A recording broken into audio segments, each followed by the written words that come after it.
বল্টু, আমার বউ মারা গেছে, কবর দিব নাকি পুড়িয়ে ফেলবো? কোনো রিস্ক নেবার দরকার নাই, প্রথমে পোড়ায় ফেল, তারপর সেই ছাই কবর দে। জানিস হাবলু, আমার বাবা যদি একদিন অফিসে না যায় তাহলে কেউ অফিস করতেই পারবে না। তাই নাকি? তোর বাবা বুঝি অফিসার? আরে না, আমার বাবা অফিসের দারোয়ান। জানিস হাবলু, আমি ছোটবেলায় একবার 5 তলা থেকে নিচে পড়ে গিয়েছিলাম। বলিস কি? তারপর তারপর কি হলো? তুই কি মরে গিয়েছিলি? কি জানি, ছোটবেলার কাহিনী কি আর অত মনে আছে এখন? আচ্ছা বল্টু, আইন কেন একজন পুরুষকে একাধিক বিয়ে করতে দিতে সম্মত হতে চায় না? কারণ একজনকে একটি অপরাধের শাস্তি মাত্র একবারে দেওয়া যায়। বল্টু প্রচুর পরিমাণ মোটা হয়ে গেছে, তাই ডাক্তারের কাছে গেল সমাধান নিতে। ডাক্তার তাকে বলল, আপনি সকালে 2টা রুটি, দুপুরে 2টা ডিম আর রাতে 1 থালা ভাত খাবেন। আচ্ছা ঠিক আছে। ও ডাক্তার সাহেব, আরেকটা কথা, হ্যাঁ বলুন।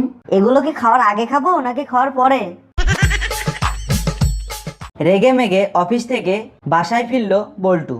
কিরে বল্টু, কি হলো? আজ এত চটে আছিস কেন? আরে আর বলিস না, প্রতিদিন অফিসে যে কর্মচারীর উপর রাগ ঝাড়ি, সে শালা আজ অফিসে আসেনি, মেজাজটাই খারাপ হয়ে আছে।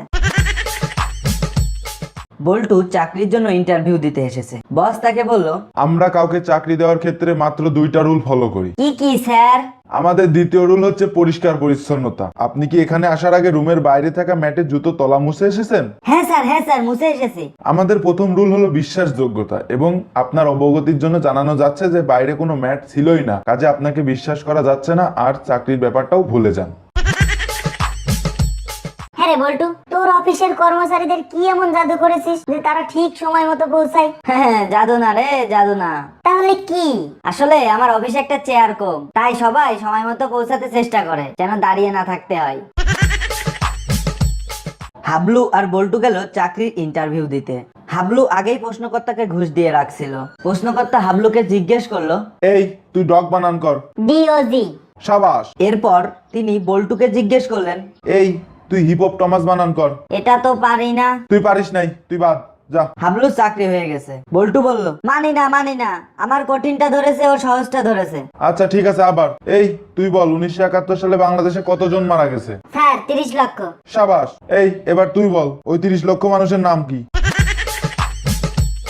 একদিন দুপুরে বল্টু ও হাবলুর অফিসের বসের মুড বেশ ভালো। সে বল্টু আর হাবলুকে একের পর এক কৌতুক শোনাচ্ছিল। হাবলু হেসেই চলেছে হো হো করে, হাসছিল না শুধু বল্টু। বস বললেন, কি ব্যাপার বল্টু, তুমি হাসছো না কেন? স্যার কাল আমি চাকরি ছেড়ে দিচ্ছি, আমারও তো হাসাহাসি না করলেও চলবে।